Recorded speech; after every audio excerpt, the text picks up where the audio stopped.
Et donc moi je m'étais dit, si j'arrive à faire rire les gens avec ça, bah, c'est déjà génial. Donc je ne pense pas, moi, avoir écrit un truc engagé. Après, c'est le public qui en fait un truc engagé ou pas, quoi. D'accord, mais du coup, tu penses pas réellement comme un artiste contestataire ou quand même un peu? Non, je sais pas, je pense qu'artiste, c'est déjà contestataire au départ.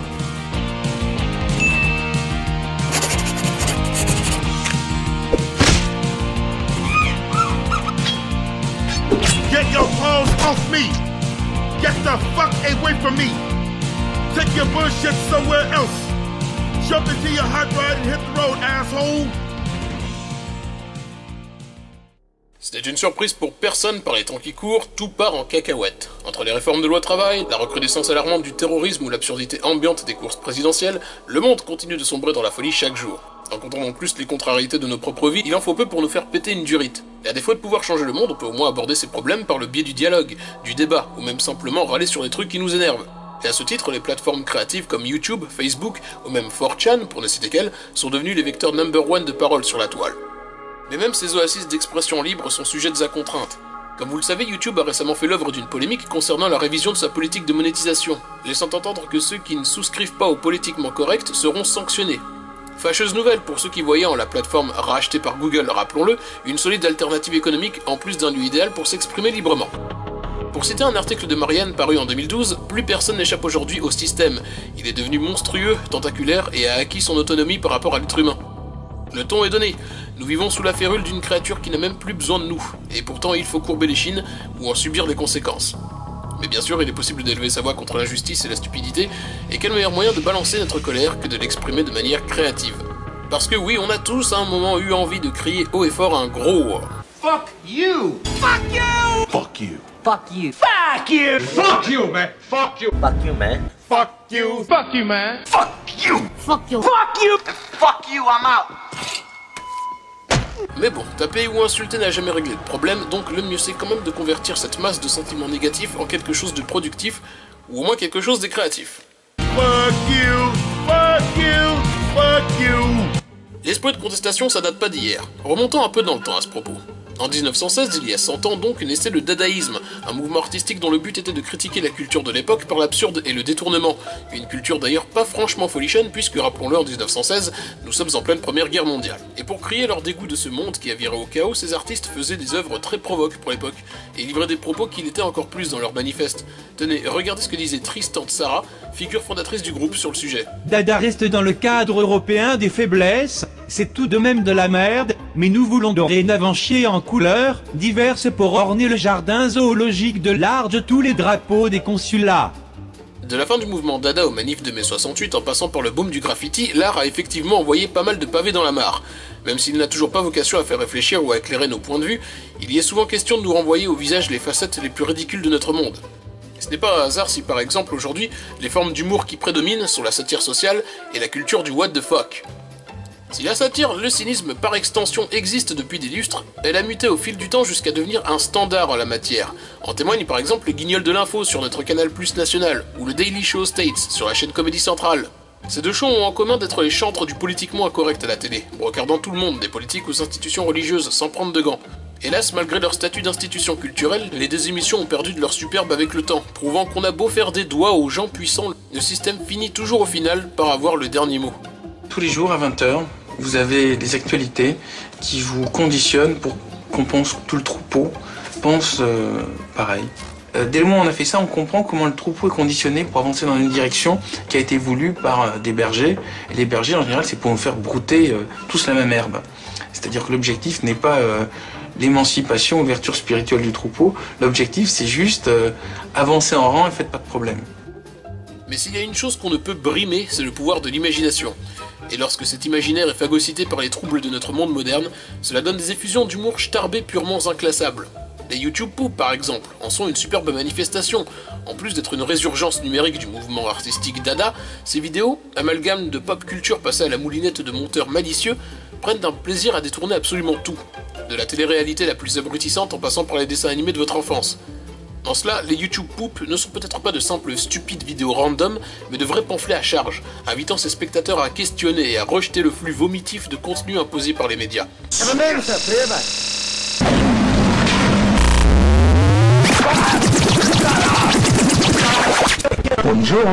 Une théorie un peu tirée par les cheveux, je le reconnais.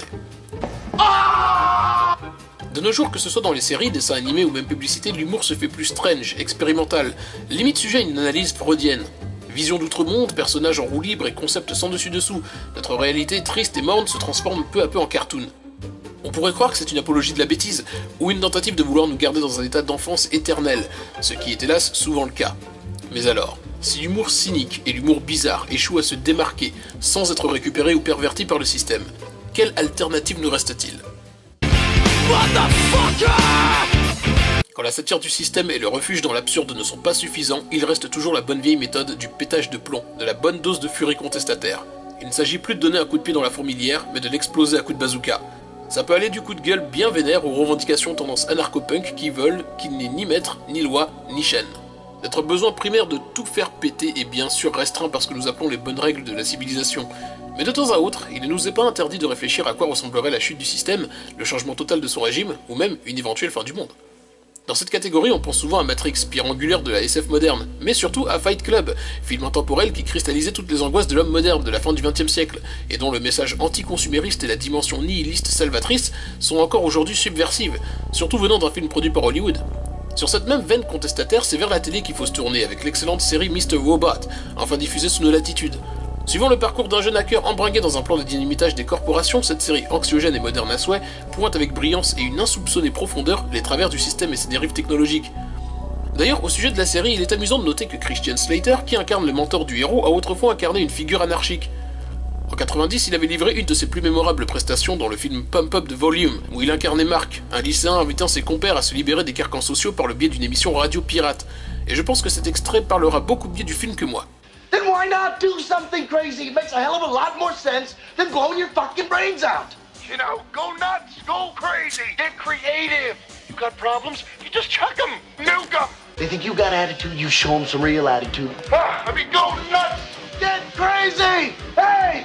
No more Mr. Nice Guy! Si vous avez l'occasion, retrouvez ce film, c'est un des seuls teen movies que je ne saurais trop vous recommander avec l'excellent The Breakfast Club. Foutre le feu au système, ça peut aussi passer par un joystick. Quand on veut lâcher la soupape, quoi de mieux qu'une bonne partie en ligne par exemple. Mais comme tout nouveau média avant lui, on a souvent accusé le jeu vidéo d'être la voie royale pour devenir un meurtrier en puissance. On l'a démonisé tout en occultant ses fonctions thérapeutiques. Non seulement il a été établi par les autorités scientifiques que jouer pouvait améliorer l'intelligence et l'intuition, mais surtout il permet de se défouler. Un bon quart d'heure de destruction dans n'importe quel GTA ou un massacre de zombies à plusieurs sur Left 4 Dead sont parmi d'autres des façons idéales de s'aérer l'esprit des frustrations quotidiennes. Rappelons que la grande majorité des titres se vendant le plus sur les rayons sont des softs invitant au meurtre, à la destruction, au stupre et à la liberté totale. Et question défouloir, la culture du porte-nawak est aussi idéale pour se changer les esprits. If nigga no make no money, nigga no be able to afford BMW 7 Series, nigga. Et question porte-nawak, le Japon en connaît quelque chose. Créer un lézard géant de 30 mètres de haut pour symboliser la peur du nucléaire est sûrement une voie plus fun de résorber un traumatisme national. Et pour rester sur le sujet, je peux citer deux shows admirables qui capitalisent sur la libération de nos instincts primaires. Detroit Metal City, adaptation d'un manga comique, et Aggressive Retsuko, un dessin animé créé par la boîte qui nous a pondu Hello Kitty.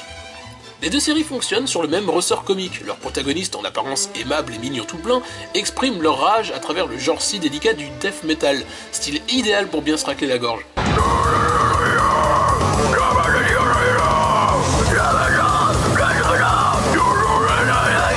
Pour faire la nico-pression sociale, nos tristes héros brisent le vernis de leur psyché branlante afin de laisser éclater leur colère au grand jour, trouvant dans la gueulade et le headbang un parfait outil d'expression cathartique, et l'occasion pour le spectateur de rire ou de s'identifier à leurs problèmes. En parlant de musique, c'est là que se trouve la vraie rage. Le hip-hop et le rap sont parmi les genres les plus écoutés par la jeunesse, mais ils sont devenus des genres si mainstream que certains en ont oublié que ces mouvements musicaux ont été créés dans des contextes de révolte sociale, afin de dénoncer les injustices et inégalités toujours présentes. Il faut dire que la prominence d'artistes plus axés pop et bling-bling ont peu à peu étouffé la contestation musicale au fil des ans. Mais les artistes enragés et engagés persistent, quitte à se coller une sale étiquette sur le dos. Voilà le revers de la médaille, à trop exprimer son mécontentement, on finit par s'attirer les foudres de ceux qu'on critique. Y a de la rage dans nos propos. Mais comment rester sage vu l'image de la fille que l'on nous propose? J'ai plaidé légitime défense dans ma déposition. Qui peut prétendre faire du rap sans prendre position? Dans tout ce déchaînement de chaos, de violence, de frustration enfin exprimée, qu'elle soit interactive ou fictive, musicale ou dessinée, résulte le désir de raser les anciennes fondations pour bâtir de nouvelles perspectives, et aussi de croire que c'est quand les choses vont mal qu'elles peuvent commencer à s'améliorer. Le programme de Dada était, contrairement à ce qu'on pense communément à la destruction, c'était de créer de nouvelles valeurs, renverser les valeurs existantes, et pour cela, évidemment, pour les renverser, il fallait détruire les valeurs ayant cours communément et plus ou moins académiques. On ne peut pas détruire on ne peut pas construire si on ne détruit pas auparavant ce qui existe. Bien sûr, l'histoire et la nature humaine étant ce qu'elles sont, certaines choses sont vouées à se répéter inlassablement. Mais du chaos et de la misère peuvent parfois surgir des choses bénéfiques, comme le disait le personnage incarné par Orson Welles dans ce classique du cinéma qu'est Le Troisième Homme.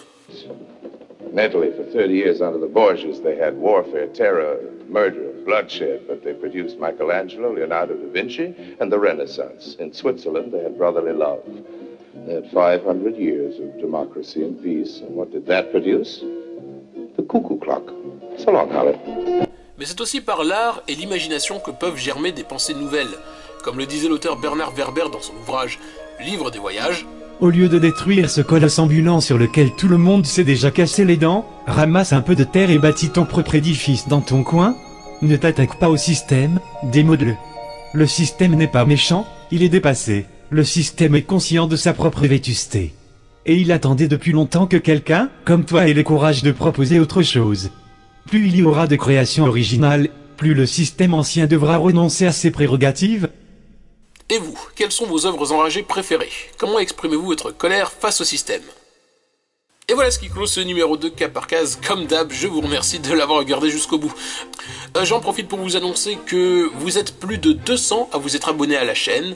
Ça fait plaisir. Je veux dire, c'est pas beaucoup selon les standards de YouTube, mais pour moi c'est une grande nouvelle. Donc encore merci à tous les nouveaux venus et à tous ceux qui restent sur la chaîne et qui regardent les vidéos.